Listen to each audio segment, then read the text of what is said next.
Hello and good night. Welcome to another bedtime story. This story is meant to help you sleep or to relax your mind. Try and find a comfortable place, such as your bed or a soft chair. If you feel comfortable, you can close your eyes now. Try and let go of the day as we begin our tale. Tonight's story is The Red Shoes. Once upon a time, in a quiet village, there lived a poor girl named Poppy. She had little in life, but a kind heart and a simple soul. Her mother had passed away when she was very young, leaving her alone until an elderly woman took her in. The old woman was kind and gentle and wished to raise Poppy with love and care. One day, Poppy came across a pair of beautiful red shoes. Though they were worn and tattered, she was captivated by their striking color and elegance. An old shoemaker, seeing the admiration in her eyes, gifted them to her. She wore them constantly, despite their condition, and cherished them above all else. When Poppy's benefactress saw the poor condition of her shoes, she decided to buy the girl a new pair. She took Poppy to a cobbler, and among the many shoes in the store, Poppy's eyes immediately fell upon a radiant pair of red shoes. They were finer than any she had ever had, gleaming with soft satin and delicate craftsmanship. Without realizing the inappropriateness of choosing such a bright color for her everyday wear, the old woman bought them for her.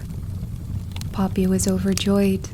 She could not take her eyes off the shoes, and the moment she put them on, she felt as though she was walking on air. But as she walked around town, she noticed the disapproving glances of the villagers. The red shoes were too grand and too inappropriate, according to them. But Poppy ignored their judgments and continued to wear the shoes whenever she could. One day, as she walked through the village square, an old soldier with a peculiar grin noticed her shoes. "Ah, such fine red shoes," he exclaimed. "They must be perfect for dancing." He tapped them lightly, and Poppy felt a sudden compulsion to move. Her feet twitched, then glided, then twirled. She was dancing. At first, it was delightful, but soon she realized she could not stop. The shoes had taken control. Poppy twirled through the streets, unable to pause or rest. She danced through the village, past the baker's shop, past the fields, and into the dark, endless forest. The shoes danced her across thorny paths, over sharp stones, and through deep puddles. She cried out for help, but no one could hear her. Days passed, and Poppy grew exhausted. She begged and pleaded with the shoes to let her stop, but they would not. She danced into a town where people watched her with a mix of horror and pity. She entered a churchyard, hoping the sacred ground would release her from the shoes' spell. But the shoes only carried her onwards, forcing her to leap and spin without pause. Desperate, she sought the help of an old woodcutter. "Please," she cried, "cut off these shoes. I cannot stop dancing."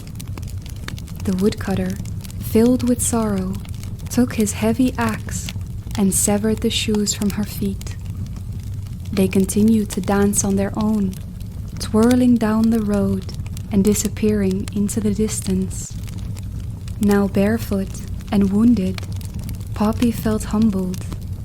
She sought shelter in a small chapel and dedicated her days to helping the poor and sick.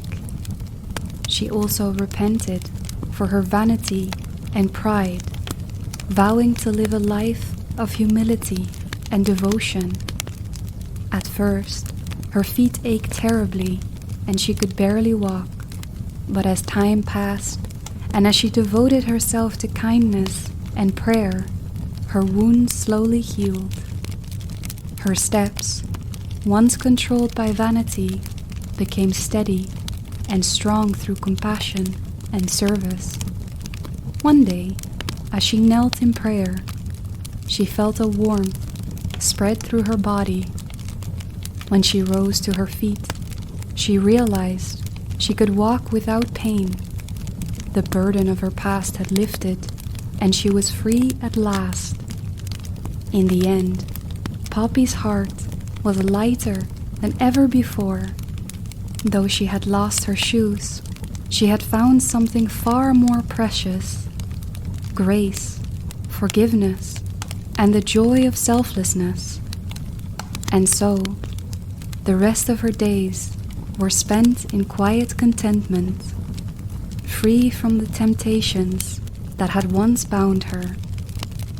And she lived happily ever after. The end. Thank you for listening to this bedtime story. I hope you enjoyed the tale tonight. If you did, please like the video and subscribe to the channel for more audiobooks and tales to come. Until next time.